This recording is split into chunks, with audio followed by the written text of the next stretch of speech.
नमस्ते बच्चों, आज पढ़ेंगे मध्य प्रदेश सामान्य ज्ञान। मध्य प्रदेश सामान्य ज्ञान का यह वीडियो रहेगा। तो जो विद्यार्थी पहली बार इस चैनल से जुड़े, इस चैनल को सब्सक्राइब कर दे, लाइक कर दे, बेल आइकन दबा दे ताकि आपको हर एक वीडियो का नोटिफिकेशन मिले।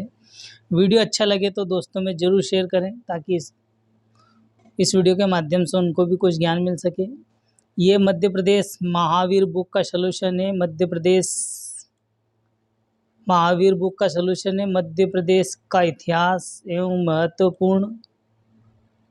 महत्वपूर्ण घटनाएं एवं राजवंश पर वीडियो है। मध्य प्रदेश का इतिहास एवं राजवंश पर वीडियो रहेगा। चलिए शुरू करते हैं आज का वीडियो। मध्य प्रदेश का इतिहास, वंश, व्यक्तित्व एवं स्थापत्य कला पर ये वीडियो रहेगा। मध्य प्रदेश के इतिहास का संक्षिप्त विवरण है। तो शुरू करते हैं। मध्य प्रदेश का इतिहास भूवैज्ञानिक दृष्टि से गोंडवाना लैंड भू संहिता का भाग है। मध्य प्रदेश गोंडवाना लैंड भू संहिता का भाग है। नेक्स्ट फैक्ट पर चलते हैं।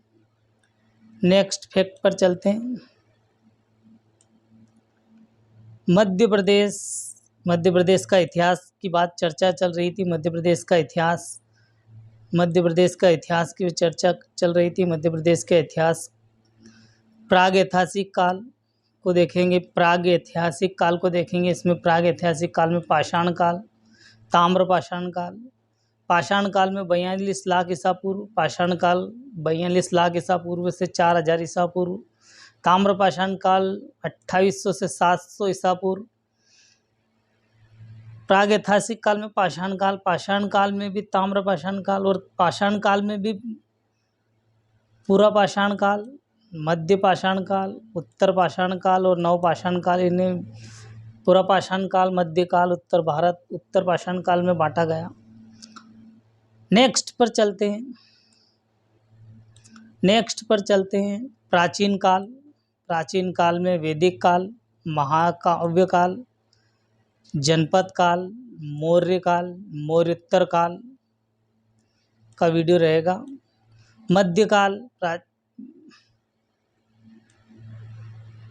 प्राग ऐतिहासिक काल, प्राचीन काल, मध्यकाल पर चर्चा कर लेते हैं। मध्यकाल में दिल्ली सल्तनत 1206, मुगल काल 1526 ईसा पूर्व, मराठा काल में होलकर और सिंधिया वंश।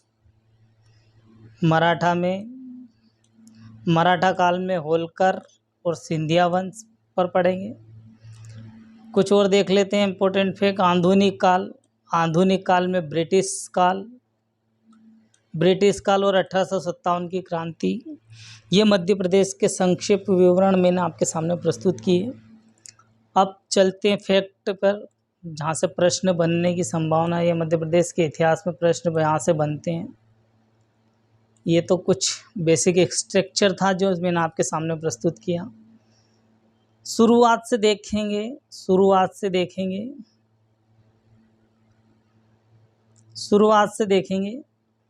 प्राग ऐतिहासिक काल, मध्य प्रदेश में प्राग ऐतिहासिक काल पर चर्चा कर लेते हैं। प्राग ऐतिहासिक काल मध्य प्रदेश के इतिहास का प्रारंभ पाषाण काल युग से हुआ। मध्य प्रदेश का इतिहास पाषाण युग से हुआ। इस युग में मानव जानवरों की भांति, जो मानव था वो जानवरों की भांति जंगलों पर्वतों में रहता था, नदियों घाटों में विचरण करता था। नदी घाटी जहाँ पर पानी पीने की उपलब्ध सेवा होती थी वहीं पर रहता था, या पर्वतों में रहता था, जंगलों में की भांति जानवरों की भांति जंगलों में रहता था। और उसे कंदमूल फल और पशुओं के शिकार के द्वारा भोजन प्राप्त होता था। भोजन कहाँ से प्राप्त होता था? यह तो कंदमूल खाकर अपना भोजन बनाता था या पशु का शिकार करके अपना भोजन बनाता था। विद्वानों ने पाषाण युग में 3 भागों में बांटा गया। पाषाण काल को 3 भागों में बांटा गया। पूर्व पाषाण काल, मध्य पाषाण काल और उत्तर पाषाण काल। 3 भागों में बांटा गया। पाषाण काल युग इनको भी वर्गीकरण किया गया। निम्न पूरा पाषाण काल, मध्य पूरा पाषाण काल और उच्च पूरा पाषाण काल। पाषाण काल को भी फिर 3 भागों में बांटा गया। नेक्स्ट पर चर्चा कर लेते हैं। ये निम्न पूरा पाषाण काल, मध्य पाषाण पूरा पाषाण काल और उच्च पूरा पाषाण काल। नेक्स्ट पर चर्चा कर लेते हैं। मध्य पाषाण काल, नवपाषाण काल, पूर्व पाषाण काल। पूर्व पाषाण काल की बात कर लेते हैं तो इसमें पूर्व पाषाण काल पर चर्चा करते हैं। इसमें पूर्व पाषाण काल, इस काल में औजार बिना बेट के होते थे। हस्त कुठार प्रमुख था। उसके अलावा खुरचुनी, मस्ट, कुठार, कोड़ आदि प्रमुख औजार थे। ये कुल्हाड़ियाँ और नर्मदा घाटी के उत्तर में देवरी, सुकचोई नाला, बुधाना, केट घाटी, बरखस, संग्रामपुर, दमोह से प्राप्त किए गए हैं। कुछ औजार मिले हैं जो ये खुरचुनी और मस्ट, कुठार, ये देवरी, सुकई नाला, बुधनी घाट, केन घाटी, बरखस, संग्रामपुर, दमोह जिले से प्राप्त हुई। अमरकंटक से होशंगाबाद जिले में विस्तृत नर्मदा घाटी से स्तनधारी पशुओं के जीवाश्म प्राप्त हुए। जीवाश्म प्राप्त कहाँ से हुए हैं? अमरकंटक के होशंगाबाद से।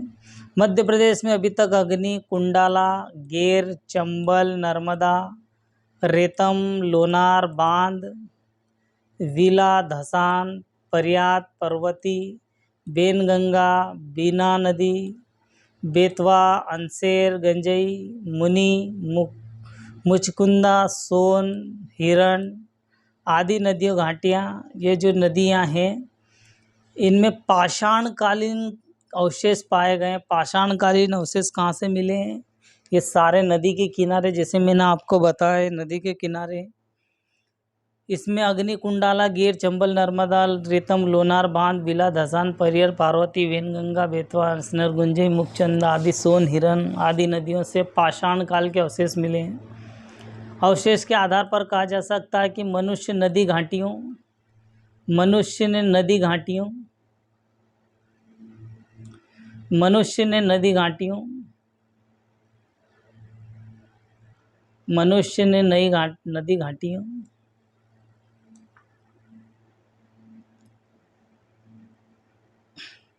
इनके साक्ष्य नदी घाटियों तक विस्तार रहा। अब फैक्ट की बात कर लेते हैं। शुंग वंश उज्जैनी विदिशा से शासनकाल 184 से 75 ईसा पूर्व। संस्थापक पुष्यमति शुंग।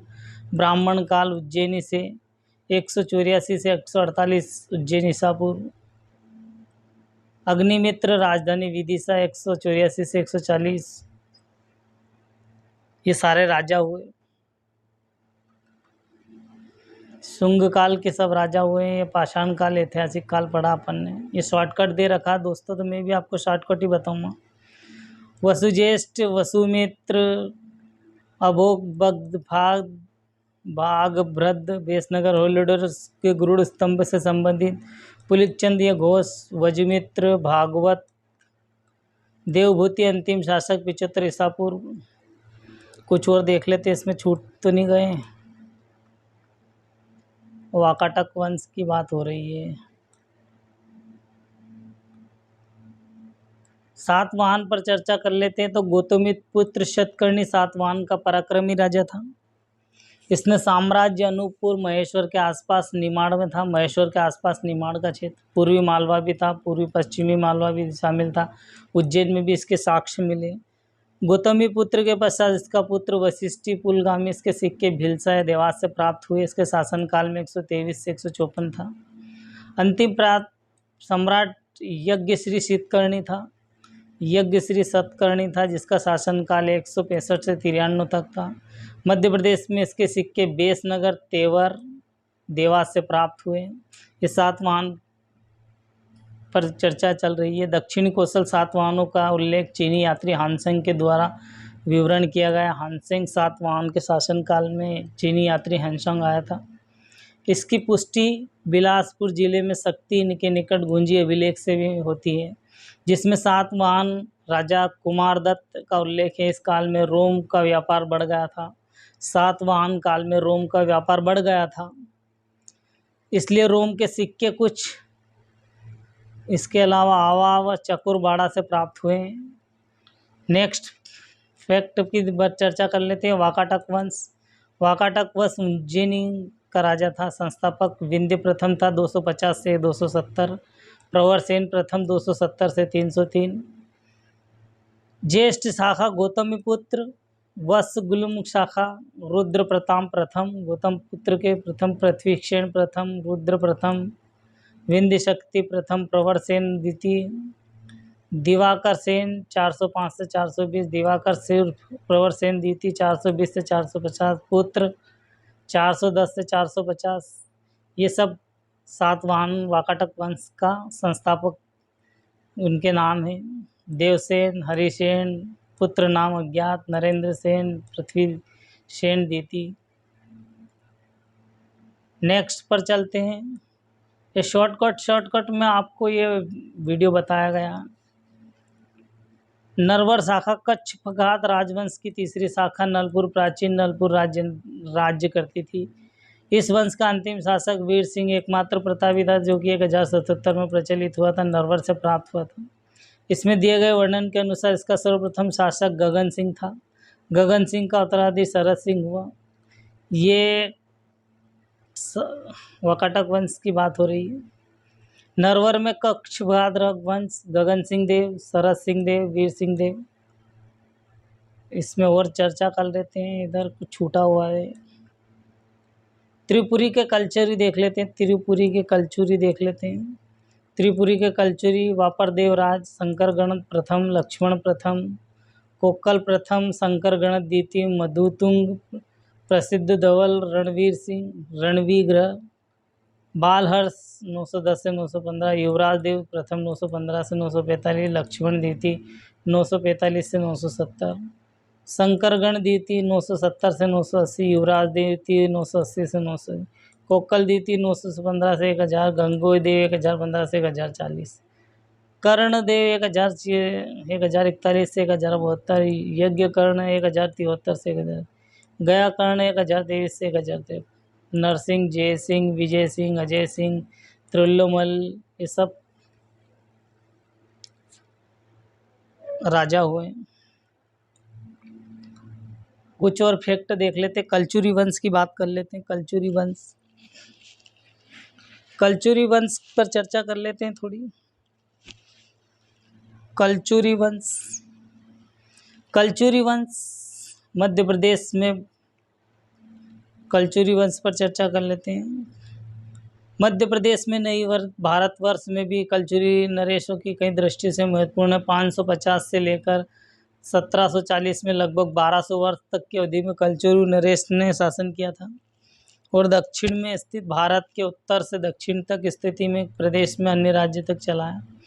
कल्चुरी राजवंश की दो शाखाएं, महिष्मती के कल्चुरी और त्रिपुरी के कल्चुरी। ये दोस्तों वीडियो में आपके सामने पूरा क्लियरिटी में पेश नहीं कर पा रहा हूँ, क्योंकि ये PDF जितनी शो कर रही है मैं आपको उसी के वीडियो बताऊँगा। महिष्मती के कल्चुरी, महिष्मती कहाँ है? महेश्वर में है। कल्चुरी त्रिपुरी के कल्चुरी, त्रिपुरी जिसे त्रिपुरी के कल्चुरी। महिष्मती के कल्चुरी, कल्चुरियों के प्राचीन राजधानी महिष्मती थी। ये लोग 6वीं-7वीं ईसा पूर्व में शक्तिशाली हुए हैं। उन्हें कल्चुरी 248 स्थापित किया था। इस वंश का सर्वप्रथम राजा कृष्णराज था 550 से 575। चांदी के सिक्के बेसनगर से मिले, तेवर से मिले, पाटन से प्राप्त हुए। इसके लिए शंकरगढ़ था। बुद्धराज आए। बुद्धराज को चालुक्य शासक मंगलेश से युद्ध करना पड़ा, इसमें पराजित हुआ, अतः उस राज्य का बड़ा भाग पुलकेशी के द्वारा छीन लिया गया। इसके पश्चात कल्चुरी वंश शक्ति क्षीण हो गई। त्रिपुरी के कल्चुरी वंश की स्थापना को कल्लल प्रथम 845 ने अपने त्रिपुरी को राजधानी बनाया था।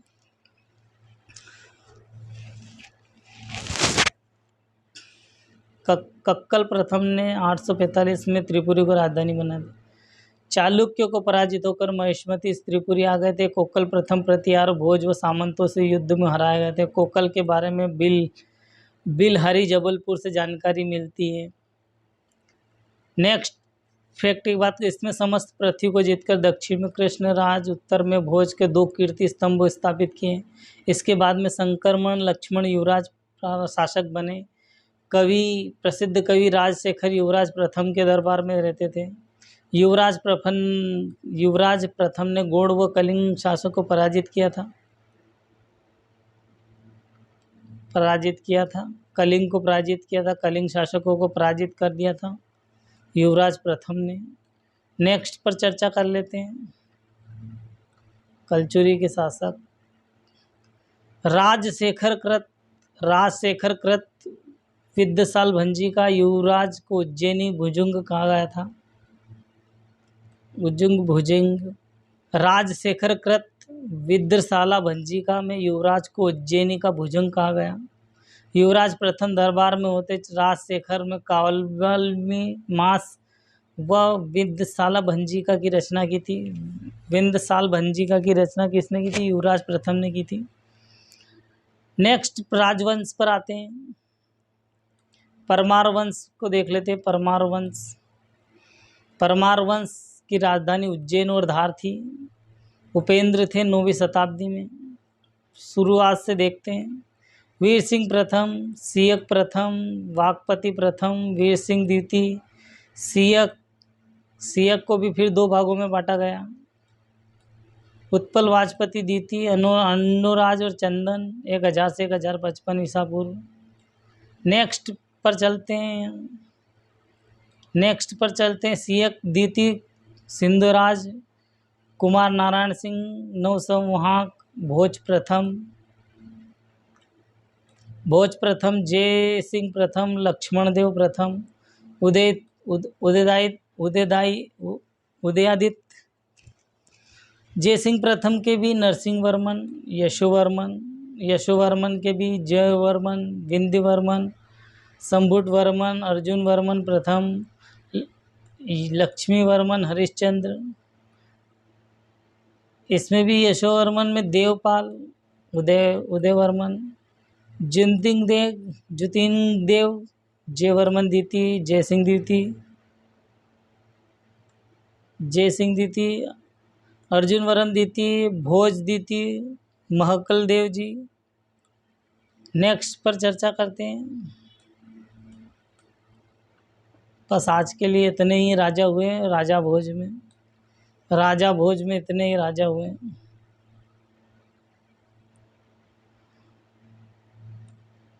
बार बार प्रश्नों को ऐसे पढ़ा जा रहा है। इसमें शॉर्टकट दे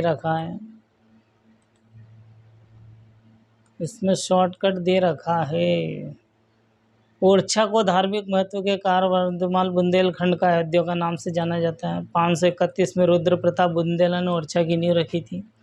ओरछा की नींव किसने रखी? रुद्र प्रताप बुंदेला ने। वीर सिंह जुदेन बुंदेला को पूर्णतः हराया था। ये बहुत शॉर्टकट में दे रखा दोस्तों। इसमें और देखते हैं कुछ छूट तो नहीं गया।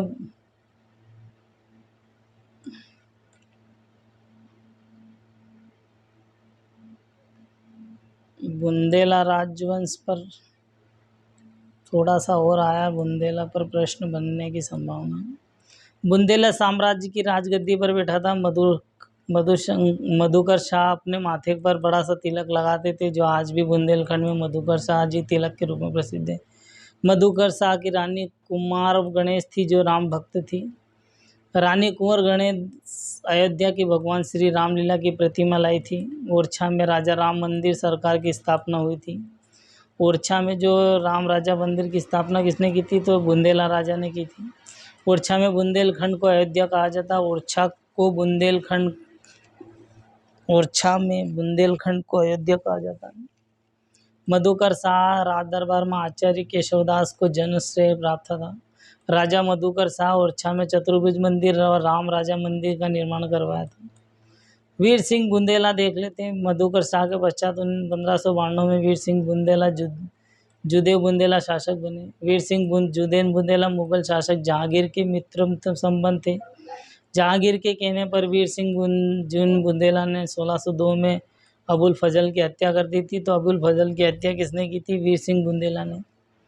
वीर सिंह जुदेन बुंदेला मुगल शासक जहांगीर के सम्मान में ओरछा जहांगीर महल का निर्माण किया गया था। वीर सिंह बुंदेला ने, जो बुंदेला नरेश थे, उन्होंने जहांगीर के सम्मान में ओरछा में जहांगीर महल का निर्माण करवाया था। वीर सिंह जुनेन बुंदेला ने अपने शासनकाल में बुंदेलखंड क्षेत्र को सिंचाई में तालाबों का निर्माण कराया था। वीर सिंह जुनेन बुंदेला के 2 पुत्र थे, जुझार सिंह बुंदेला, कुंवर हरदौल बुंदेला। 1627 में वीर सिंह जुनेन बुंदेला की मृत्यु हो गई थी। जुझार सिंह बुंदेला सन 1627 में जुझार सिंह बुंदेला ओरछा का शासक बना था। 1632 से 34 में जुझार सिंह बुंदेला ने मुगल शासक शाहजहां के विरुद्ध विद्रोह किया और जिसे दबाने में शाहजहां ने अपने पुत्र औरंगजेब को भेजा था। जुझार सिंह बुंदेला का छोटा भाई हरदौल था, जिसने अपना शक के आधार पर जहर देकर मरवा दिया था। हरदौल की स्मृति में ओरछा में हरदौल का चबूतरा बना हुआ है। ओरछा में बुंदेल शासकों में देव सिंह, पहाड़ सिंह, सुजान सिंह, वीर सिंह द्वितीय बुंदेला रहे। छत्रसाल राजा छत्रसाल पन्ना, उपनाम बुंदेलखंड केसरी, 4 मई 1900 के कंचराय ओरछा के समीप। पिता चंपत राय, माता लाल कुंवरी बाई। पालन पोषण माता महेश साहब धिंद्रे, दिलवाड़ा राजस्थान। मित्र सवाई जयसिंह जयपुर। प्रेरणा स्रोत छत्रपति शिवाजी 1671 में। पत्नी देव कुमारी, संतान हृदय शाह, पुत्र मस्तानी पुत्री। उपलब्धियां 1761 में छत्रपति की प्रेरणा से मुगल शासक। नेक्स्ट फैक्ट पर चलते हैं। गोंडवाना राज्य के अन्य प्रमुख शासक हृदय शाह, नरेश शाह, मदन शाह, निजाम शाह आदि थे।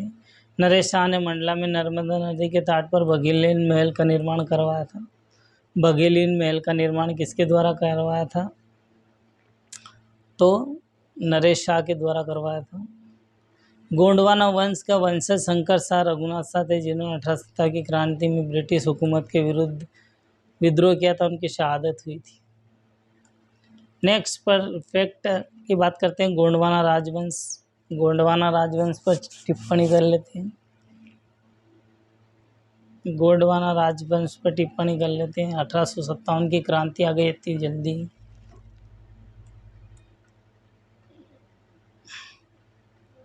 तो ठीक है दोस्तों, आज की वीडियो में इतना ही। मिलते हैं नेक्स्ट वीडियो में। जो विद्यार्थी पहली बार इस चैनल से जुड़े हैं, इस चैनल को सब्सक्राइब कर दें, लाइक कर दें, बेल आइकन दबा दें, ताकि आपको हर एक वीडियो का नोटिफिकेशन मिले।